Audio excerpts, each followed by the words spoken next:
Yo, what's going on, y'all? My name is Alex, and the NBA Finals are officially set. After sweeping the LA Lakers, the well-rested Denver Nuggets will be facing the Miami Heat, who just finished a grueling 7-game series against the Boston Celtics. And what is so great about this matchup is that these two teams have seemingly been underdogs this postseason, but in their own different ways. Despite the Denver Nuggets being the first seed pretty much the entire season, with a 2-time MVP and a fully healthy roster, people still believed if they matched up with either the Warriors, the Suns, or the Lakers, they would have lost, which, as you can see, wasn't the case. And then the Miami Heat were certainly the biggest underdog between the two, since to even get to the finals, they had to make it through the play-in tournament, which they almost lost, but they ended up getting the 8th seed, and they were able to beat two finals contenders on their way to the finals. This is a battle of the underdogs, so let's discuss what both teams bring to the table, and why the Heat's magical run just might be over. Before we start though, if you do end up enjoying this video, make sure to like and sub. Trying to get to 1,000 subs by the end of the year, so it'd mean a lot. Anyways, let's get started. Let's first talk about the Miami Heat and what they've been doing this postseason the best, and the first thing to note is their 3-point shooting. The entire regular season, the Heat shot 34.4% from 3, which was the 4th worst percentage in the league. In the playoffs, their 3-point shooting has skyrocketed to 39%, which is the best out of all playoff teams. This is key for the Heat, because the Nuggets defense will have to respect their shooting, and with how much Bam Adebayo is involved in terms of dribble handoffs and just playmaking duties in general for the Heat offense, Jokic will have to step up, and Jokic isn't the best defender in space. Also, taking Jokic out of the paint will just make scoring in the paint easier for guys like Jimmy Butler, who provide great rim pressure, Gabe Vincent, and especially Caleb Martin, who has been great all postseason long, but especially in that Celtics series, and he showed that he's more than just a shooter, but also a guy who can put the ball on the floor and make a shot and attack the rim. The Heat defense has also been very good, and it's led by Jimmy Butler and Bam Adebayo. Jimmy is just so great at reading passing lanes and anticipating the pass before it even comes out of people's hands, and he is also good at the point of attack, stopping drives, being able to poke the ball out of a ball handler's hand to start a fast break. Bam is also elite, being able to switch on virtually anyone while still being able to contain the paint and protect the rim, even though he's only 6'9". These two on their own would be a great defense, but Erik Spoelstra is the defensive mastermind behind everything the Heat do, with all the variety of defensive coverages he's able to throw at opponents, and with how other Heat players buy in on that side of the ball as well. The Heat are just a really connected unit on defense, and it has really slowed down playoff opponents like the Knicks and the Celtics, who saw a huge decrease in points per game when facing the Heat. The one question I do have for the Heat though is how much is their lack of size going to affect how effective they can be on defense? Having Bam on Jokic makes sense, but then who's going to guard Aaron Gordon and Michael Porter Jr.? Both of these guys are huge, and if you're going to ask Caleb Martin and Max Strus to try to contest them when they are 4 to 5 inches shorter, and whoever is going to guard Gordon is going to be at a severe strength disadvantage, I think this can really force the Heat's hand by having to play bigger bodies on Jokic like Kevin Love or Cody Zeller so that Bam can roam, but that will just make things infinitely harder for the Heat to stop the Nuggets offense because Jokic is going to be able to take advantage of either of those guys. The Heat are battle tested, and they have the playoff experience as we have seen these past couple of postseasons. And they've been able to do this run without Tyler Hero and Victor Oladipo for a majority of this playoff run. But Tyler Hero could possibly come back. Reports were saying Game 3 would probably be the most likely game that he would return. And if the Heat are able to add another 20-point per game scorer, which will definitely help their offense, which at times I think can get a little stagnant if they're not hitting their shots, I think that will just make the Heat's job a whole lot easier. And it will also help them try to compete with the Nuggets offense, which, as we all know, is also very good. Like the Heat, the Denver Nuggets are also battle tested, and this year they have been the most connected, well-oiled machine since the season has started, because not only are they finally fully healthy, but they've also acquired some new pieces like Kentavious Caldwell-Pope and Bruce Brown that fit seamlessly around Jokic offensively, and it has shown in the playoffs where the Nuggets, by a fair margin, currently have the best offensive rating in the postseason at 121. And as we all know, this is because everything is ran through Jokic one way or another. The Nuggets run a lot of high and low post action with Jokic that sees him attack regardless of the defender or pick apart a defense with his quick decision making, and no team in the playoffs has really found any sort of answer for him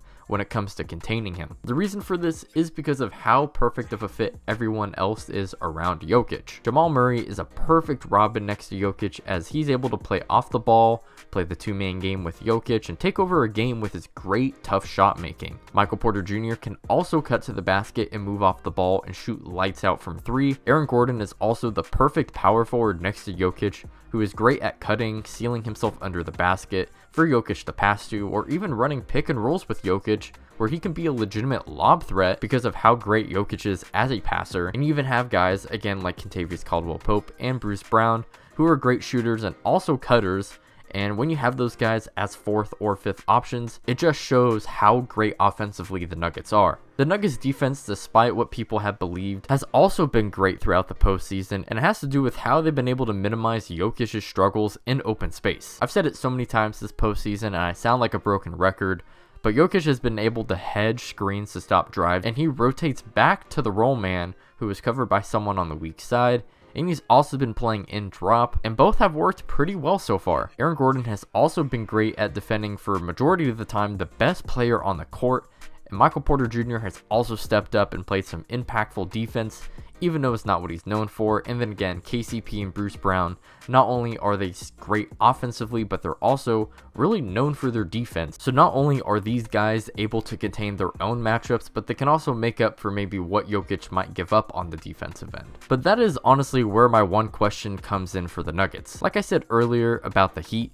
they have been shooting lights out from three, and if they get good looks off of pull-ups, off a screen set by Bam or in transition, if Jokic is going to be playing in a drop, and if guys like Gabe Vincent, Duncan Robinson, and Tyler Hero, if he comes back, guys who can take advantage of drop coverages, I wonder if the Nuggets will go back to hedging Jokic and allow Bam to make decisions on the short roll, which I think he is very capable of doing. After looking at both sides and kind of giving the positives of what both teams can kind of provide in this series, I kind of want to just spitball some thoughts that I also have that wasn't really sure how I wanted to fit it. And honestly, I don't even know if these thoughts that I have are going to be really a big part of the series, but it's just kind of ideas that I had, and it's probably stuff that I'm going to be looking at throughout the entire series that I think you should also look at as well. If you're the Miami Heat, I honestly think it might be worthwhile having Bam Adebayo as a roamer and then adding someone like Kevin Love back into the starting lineup instead of Caleb Martin. So you can put Kevin Love on Nikola Jokic, Bam can roam, and then you can have Jimmy Butler on Jamal Murray. I just think this is going to end up being the best matchup for the Heat because, yes, Jokic is going to take advantage of Love. I think there's no denying that. But I think Jokic is going to demolish whoever's guarding him regardless, even if it is Bam Adebayo. I mean, Jokic was able to demolish Anthony Davis pretty much, and I think AD is better than Bam. Bam is still very good, but I mean, if Jokic was able to do that to AD, I think he's going to be able to do what he did against AD against Bam. So if you're the Heat, I think you just kind of live with Jokic scoring and you try to take away his playmaking, which also means shutting down everything else around you. So again, having Jimmy Butler on Jamal Murray, having that bigger body who's able to get steals and read the passing lanes off of Jokic, I think that's going to be really good. And then you'll just have wings on other guys. And I mean, hey, if Aaron Gordon gets a dunk because he sealed someone off, I think you just kind of live with it. And even with that being said, even if they do end up doing that, I still don't even know if it's going to work. Another thought that I have, and this is relating to the Nuggets, what happens if Nikola Jokic gets in foul trouble? As we're probably all aware, the non-Jokic minutes are usually not good, but at least in this postseason, they actually have been pretty good, at least compared to what the regular season was showing us. But if you're the Heat, you're not going to be able to really run much zone defense against the Nuggets because Jokic is going to absolutely kill you with his smart decision making and just elite playmaking. He's one of the best passers of all time, and I really don't care what anyone thinks about that. So Jokic is going to be able to take advantage of those zone defenses. So if he does go into foul trouble, I think the Heat will definitely lean more into those zone coverages. And I think, again, that can slow down the Nuggets offense. And even if Jokic isn't in foul trouble, I think once he goes off the court, I think the Heat will definitely go into those zone coverages. And the Nuggets offense is just so great. And I think if you're the Heat, you look at the offensive rating of 121 and you say, wow, that is really good. Maybe we try to get them down to 115, which is still very good, right? But it's obviously 6 points lower. And I think that just puts them in a better shot. But in my opinion, with all of these thoughts and everything else that I said before, with all this in mind, I still think the Nuggets can win this series. I'm not going to say 5. I'll say 6. I think Nuggets will win this in 6. The Heat are very talented. They have had players who have stepped up in big moments, and I am not going to deny the fact that that has been the case.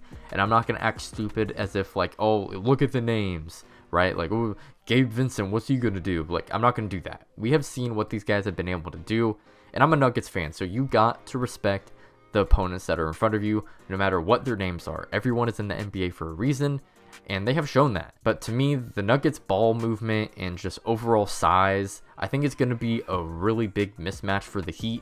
And I just have more questions about what the Heat can actually do compared to what the Nuggets can do. I think both teams have their own flaws, but when it comes to what can the Heat do to minimize those flaws, I don't really think they have much. Again, the size is a big problem, no pun intended. And I think you just kind of have to live with Jokic dominating, and you got to stop the other people.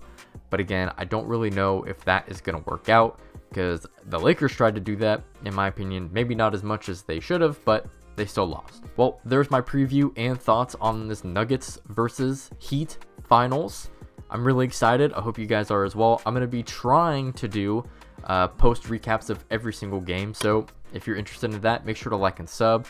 Also, let me know down below what y'all think about this series. What are you guys expecting? Check out my socials down in the description below. You can also check out this video somewhere on the screen, where I actually do a little recap of the Game 7 of Heat versus Celtics, and I kind of talk a little bit of trash about the Celtics and a little bit about their future for next season. Anyways, I'll see you on the next one. Peace out.